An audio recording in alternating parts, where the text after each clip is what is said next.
It's the Trust the Prophets Spotlight Series, and we are going to the land of the rising sun with DERMA SOTOGAKE.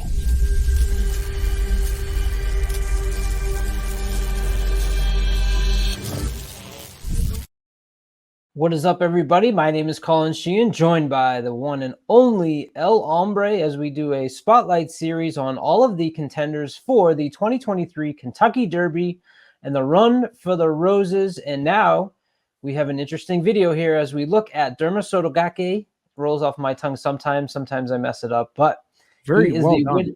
winner of the UAE Derby. And, we've certainly seen across these big events, certainly Breeders' Cup Day, the last couple of years, Japan has made a sustained effort in focusing on their breeding for stamina and for the dirt, and they're coming for these big races, including the Kentucky Derby. So I think we have an interesting conversation here on what we think of this horse coming over from Japan. First off, El Hombre, how are you? And what are your thoughts on DERMA SOTOGAKE? I love the pronunciation. You're very confident with All that. three's been different. But you're saying it with the enthusiasm, which I appreciate. But yeah, I don't know that I share that enthusiasm about DERMA SOTOGAKE. Like I've seen a lot of others, including Matt on our channel, who I've mentioned, I think, in every video. But yeah, he's sticking in my head because we are in big disagreement on a lot of these things. And here's the thing: I'm not going to kill you. The UAE Derby was a super impressive stretch run. We'll show it to you shortly here, but very dominant performance. I tend to hold back on enthusiasm toward this horse a little bit because I don't know who we beat. And why don't I know who we beat? Because I'm ignorant to Japanese horse racing. There, I said it. I'm not too proud to say it. I just don't. I don't follow it closely. That does not mean that the horse can't come over here. He might kick everybody's ass, and I wouldn't be shocked. He looked very dominant. He was running downhill. He looked like he had a lot left in the tank, unchallenged. But with that said, I don't know who he beat. I mean, you could put Tappet Trice in a Parks race on a Tuesday afternoon, and he would look like that too. So I don't know. That's my only thing. And we've seen a couple of other of the Japanese horses look really good at this point now too. So who am I? But I can't. I struggle to put him up there in the class with the top American horses until he gets over here and does it. And then maybe next year I'll have different thoughts. But yeah, look at that stretch run. That is an impressive victory. Speed figures, when translated, come back competitive as well. But go ahead. You tell me what you think. Yeah, well, what is impressive about me, I always pay attention to that race and the race in Louisiana because they're a mile and a 3/16. So not only is he having that impressive win there, remember all these other races that are a mile and an eighth. So the distance isn't going to be a problem for DERMA SOTOGAKE. He has shown, now normally his running style has generally been coming from behind. And we've talked about on all these spotlight series, a lot of horses that want to come from behind. The UAE Derby, they just saw the advantage of going out front early, and they did that. And you saw what they did. And I think that we've talked about how important it is to be a versatile horse with different running styles in the Kentucky Derby because things can happen. And you can't, once those gates open, you've got to adjust. And I actually am alongside with Matt, where I've said Angel of Empire is my pick, but I'm really intrigued and interested in DERMA SOTOGAKE. He would be my second choice right now. And well, obviously that what we just saw was impressive. I am in the believer of what I've seen coming from Japan is just continuing to get better and better. Now, last year, Christophe Lemaire rode Crown Pride. If you remember, Crown Pride was the big horse that everyone was like, oh, Japan's coming, especially after the Breeders' Cup that they had. Crown Pride and Christophe Lemaire in his first Derby got mixed up in that early pace. Like he had no shot because of, what was it, the third or fourth fastest opening fractions of Kentucky Derby. And he ended up finishing, I think, not so well. I don't remember what place he was in, but 21st, I believe, out of 20. But Lemaire didn't ride Crown Pride before the Kentucky Derby. He's now ridden DERMA SOTOGAKE, so he has the experience on this horse. I mentioned how this horse has shown the ability to win in a variety of circumstances. Also, DERMA SOTOGAKE will be the first Japanese-based Kentucky Derby hopeful who won a dirt stakes at home. So a lot of the horses that were coming over hadn't won a race on dirt in Japan. This horse has. He's Bind Your Biscuits, who's generally known for sprinting, although he did win the 2018 Lucas Classic at 1.125 miles. He gets stamina underneath. And obviously the dam is out of the Sunday Silence line, which is where Japan's really focused on being able to eventually, over the years, bring a horse like DERMA SOTOGAKE and be a serious contender for the Derby. DERMA SOTOGAKE traveled directly from the UAE Derby to Churchill. He's already been there 2 weeks, I believe. So he's settling in. And I just think that UAE Derby, I know, what is it, 0 for 13, 0 for 23. Yeah. No one's come over and really done anything big from that race. I think this might be the year. I'm along with Matt, and it's kind of like I don't want to miss when it does happen. I kind of have a little bit of that in me, and I told Matt, don't play Derma and don't play the other Continuar if he gets in. We saw what Mandolin Hero did in the San Bernardino Derby. We're all talking about how good Procto Move does, and then he almost gets beat by a horse that was much, at least, I don't follow Japanese racing either, but came from the B circuit. That is a little bit of a bellwether of what you can tell. Might get in too. There might be 3 Japanese horses in this mix. Yeah, but Mandolin Hero's no joke either. I mean, yeah, you're right. That's got to flatter Derma for you, I would think, a little bit.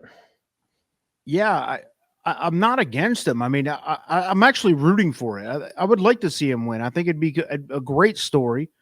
I think it grows worldwide horse racing if he wins.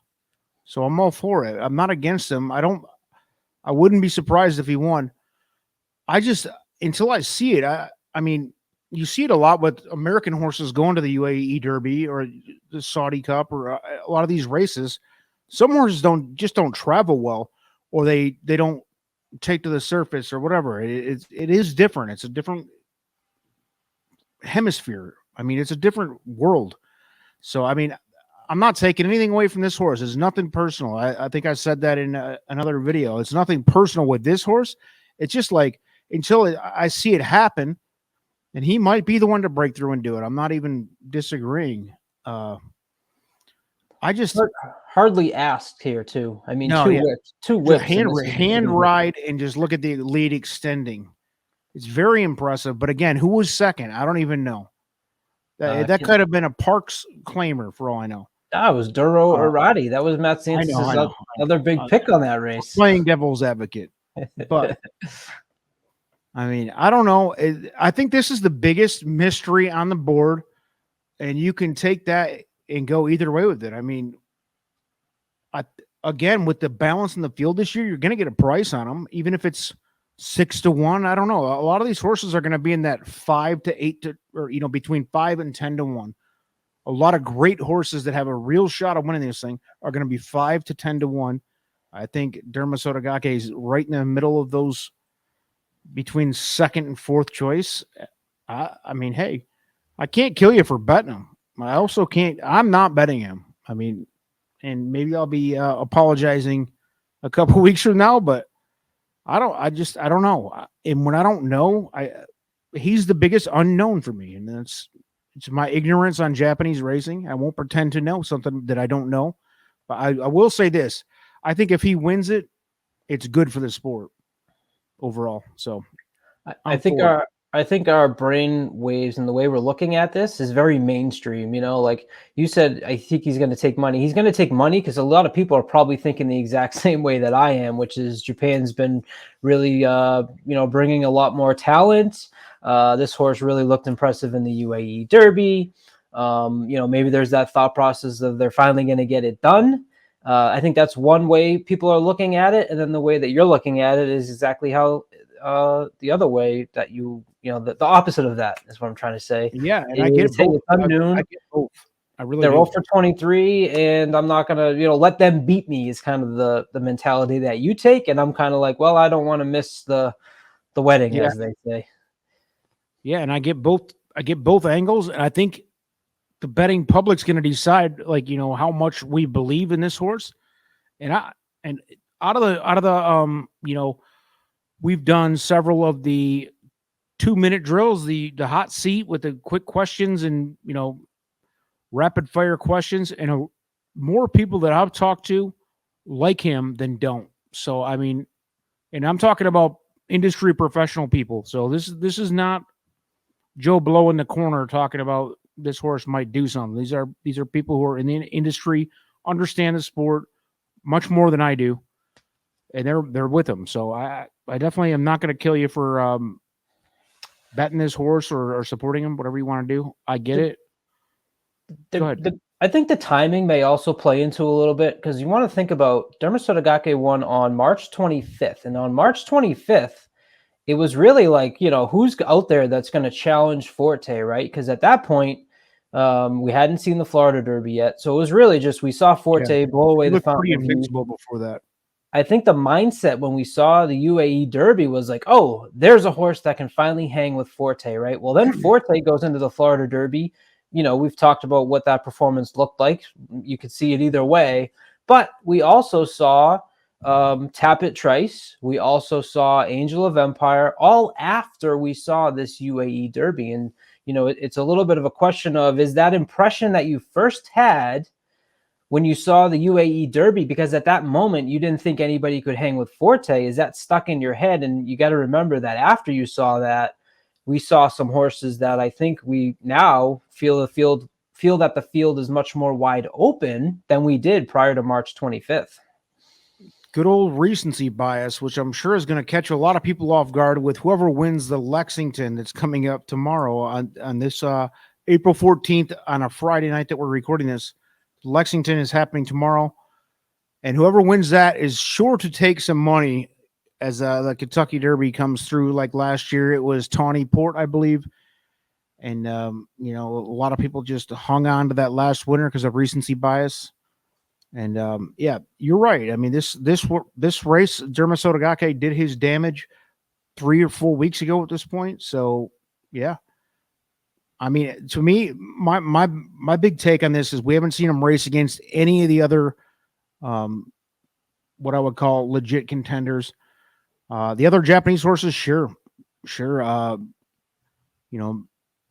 They've proven that they've got, especially Mandarin Hero said a lot, comes over, almost pulls the upset in the Santa Anita Derby against a lot of Practical Move is a darling, man. I mean, I'm not super high on him, but a lot of people are. I was before the Santa Anita Derby. I'm not anymore. And if you like Practical Move, I don't know how you can't take DERMA SOTOGAKE over Practical Move, Yes. Yeah. If you value Practical Move's legitimacy in this, Derby prep trail, then you have to love this horse. He's much better than Mandarin Hero on paper, at least, or even in reality from what we've seen. But who knows? We think so. That's why we gamble, baby. This is going to be interesting to watch this thing work itself out. We have so much to watch in this race. There's several. Again, we'll just say it again. There's several horses that can win this, and you can't say that every year. Colin, anything else to close this thing out? Because this is a good one. Absolutely. Thank you so much for all of our followers. Keep an eye out for more Spotlight series. We're going to have cases against horses coming as well. Please like and subscribe. And until next time, I'm Colin Sheehan. He's El Hombre. Peace.